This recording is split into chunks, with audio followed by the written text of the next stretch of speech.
আসসালামু আলাইকুম। ভাই ভয়াবহ বৃষ্টি হচ্ছে। এখন বৃষ্টিটা কীরকম হচ্ছে এটা বোঝানো কঠিন, কারণ রাত, শব্দটাও ক্যাপচার করাটা কঠিন। কিন্তু এরকম বৃষ্টি হলে যেটা হয়, খিচুড়ি খেতে ইচ্ছে করে। খিচুড়ি রান্না করব এখন। এটা হচ্ছে মাখো মাখো খিচুড়ি। আমি রান্না পারি না, কিন্তু চেষ্টা করে দেখব। রেসিপিটা শেয়ার করেছে আমার সহকর্মী। সে যেভাবে যেভাবে বলেছে আমি চেষ্টা করব সেভাবে খিচুড়িটা রান্না করার। দেখি কেমন হয়। চলুন শুরু করা যাক। এ হচ্ছে আমার খিচুড়ি রান্নার উপকরণ: চাল, ডাল, কাঁচামরিচ, পেঁয়াজ, হলুদের গুঁড়া, মরিচের গুঁড়া, লবণ, সরিষার তেল, শিলপাটার এখানে রয়েছে আদা, রসুন এবং জিরা বাটা। আর ওই দিকটাতে একটা শুকনো মরিচ, একটা তেজপাতা, একটা দারচিনি, একটা লং, একটা এলাচ এবং দুটো গোলমরিচ। খিচুড়িটা আমি ডিম ভাজি দিয়ে খাবো। আমি পেঁয়াজ এবং মরিচ কেটে রেখেছি। কিছুক্ষণ পর যখন খিচুড়িটা তৈরি হয়ে যাবে তখন ডিমটা ভাজবো। চলুন শুরু করা যাক।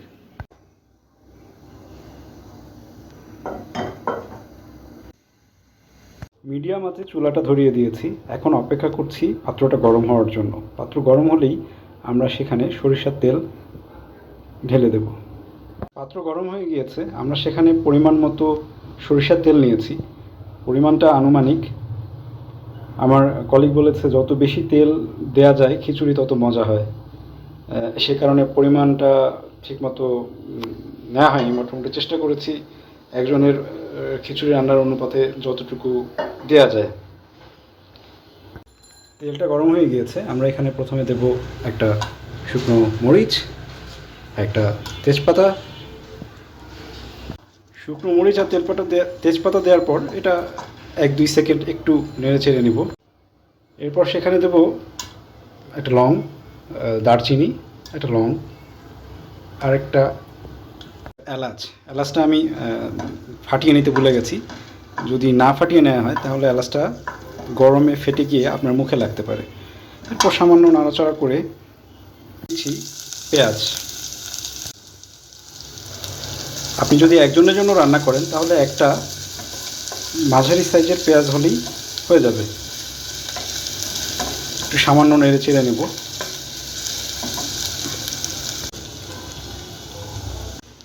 পেঁয়াজের কালার সামান্য পরিবর্তন হতে শুরু করেছে। এই মুহূর্তে আমরা এখান থেকে আগে থেকে বেটে রাখা আদা, রসুন এবং জিরা বাটাটা দিয়ে দিচ্ছি। করে দেবো পরিমাণ মতো লবণ। দিচ্ছি সামান্য একটু হলুদের গুঁড়া। আর আমার কাঁচা মরিচে কোনো ঝাল নাই, এই কারণে একটু মরিচের গুঁড়াও দিয়ে দিলাম। সাধারণত আমি মরিচের গুঁড়াটা অ্যাভয়েড করি রান্নায়। এবারে ভালো মতো মশলাগুলো কষিয়ে নেব। কষাতে হবে না, নাহলে আবার মশলাগুলো পুড়ে যাবে। মশলার কাঁচা ঘ্রাণগুলো চলে যাওয়া পর্যন্ত আমরা একটু নেড়ে চেড়ে নেব 2-1 সেকেন্ড। অ্যাড করছি গোলমরিচ। কষানো হয়ে গেছে। এখন দিচ্ছি আগে থেকে ভিজিয়ে রাখা ডাল।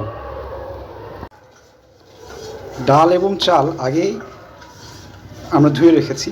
আর ডালটা বেশ কিছুক্ষণ আগে ধুয়ে একটু ভিজিয়ে রেখেছি, এতে ডালটা দ্রুত সিদ্ধ হয়ে যাবে। ডাল এবং চালগুলো দিয়ে 1-2 মিনিট সামান্য ভেজে নেব। 1-2 মিনিটের মতো ভাজা হয়ে গেলে আমরা এখানে মিশিয়ে দেব পরিমাণ মতো পানি। পানি কতটুকু মেশাতে হবে এটা বের করা মুশকিল। তারপর আমার মতো অপরিপক্ক রাঁধুনির পক্ষে আরও বেশি মুশকিল। গতকালকে ট্রাই করেছিলাম, খিচুড়ি একটু শক্ত শক্ত হয়েছিল। আজকে দেখি অন্তত খাওয়ার মতো করা যায় কিনা। যেরকম মশলা দিয়ে কষিয়ে নিয়েছি আর এর সাথে যদি গরম পানি অ্যাড করি তাহলে কিন্তু খিচুড়ির ঘ্রাণটা অসাধারণ হয়। অসাধারণ করার চেষ্টা করছি, আশা করি পারবো ইনশাআল্লাহ। পানি অ্যাড করা হয়ে গেছে। এই পর্যায়ে একটু নেড়ে চেড়ে আমরা ঢাকনা দিয়ে অপেক্ষা করব পানিটার বলক ওঠা পর্যন্ত। আমাদের খিচুড়ি বলক আসতে শুরু করেছে। মাখো মাখো খিচুড়ি রান্না করার গোপন টিপস হচ্ছে কিছুক্ষণ পর পর নেড়ে দিতে হবে। আমরা একটু নেড়ে দিই। পোলাও রান্না করতে নাড়াচাড়া বেশিক্ষণ করা যায় না, কিন্তু খিচুড়ি রান্না করলে আপনি যদি সেটা মাখো মাখো খিচুড়ি খেতে চান সেক্ষেত্রে আপনাকে কিছুক্ষণ পর পর নেড়ে দিতে হবে। কী যে অস্থির একটা ঘ্রাণ এসছে, এটা বলে বোঝানো যাবে না।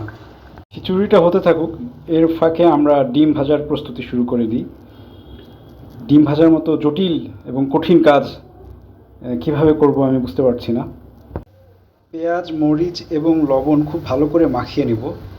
পেঁয়াজ থেকে একটা খুব মিষ্টি সুন্দর ফ্লেভার বের হবে, সেই ফ্লেভারটা বের হওয়া পর্যন্ত অপেক্ষা করব। তারপর আমরা সেখানে ডিম ফেটিয়ে গুলিয়ে নেব। আমাদের খিচুড়ি প্রায় হয়ে আসছে। এই মুহূর্তে আমরা আরেকটু নেড়ে দিব এবং লবণটা চেক করব। খিচুড়িতে আমার লবণটা একটু কম হয়ে গিয়েছিল, আমি পরে অ্যাড করে নিয়েছি। খিচুড়ি প্রায় শেষ পর্যায়ে। এখন আমরা ডিম ভাজার জন্য গরম কড়াইতে সরিষার তেল ঢেলে নেব। তেল গরম হয়ে এসছে, এখন আমরা এখানে ডিম ছেড়ে দিচ্ছি।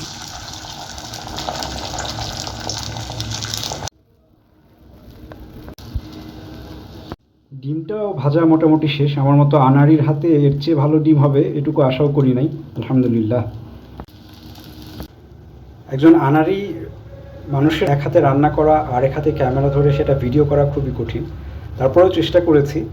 এখন খিচুড়ি একদম শেষ পর্যায়ে, শেষ মুহূর্তে সামান্য ঘি মিশিয়ে নিচ্ছি।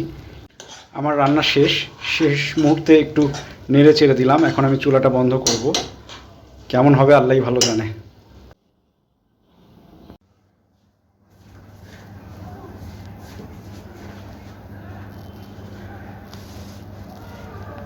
পরিবেশনা তো দেখালাম, এবার খাবার শুরু করার পালা। বাইরে ভয়াবহ বৃষ্টি, বজ্রপাত, শিল পড়েছে প্রচুর, আর এর সাথে গরম ধোয়া ওঠা খিচুড়ি এবং ডিম ভাজি। বিসমিল্লাহির রহমানির রহিম।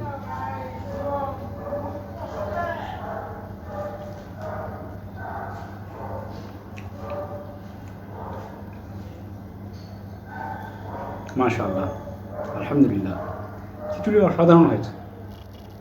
আমার সহকর্মীকে ধন্যবাদ সুন্দর একটি রেসিপি শেয়ার করার জন্য।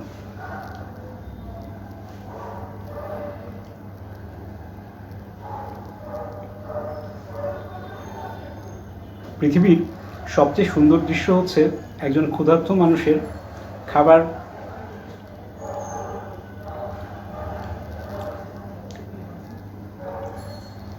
পৃথিবীর সবচেয়ে সুন্দর দৃশ্য হচ্ছে একজন ক্ষুধার্ত মানুষকে খাবার খেতে দেখা। আমি প্রচণ্ড ক্ষুধার্ত, এখন আমি খাবো, কিন্তু এই দৃশ্য আপনাদেরকে দেখতে দেব না। Thank you. আসসালামু আলাইকুম রহমতুল্লাহ।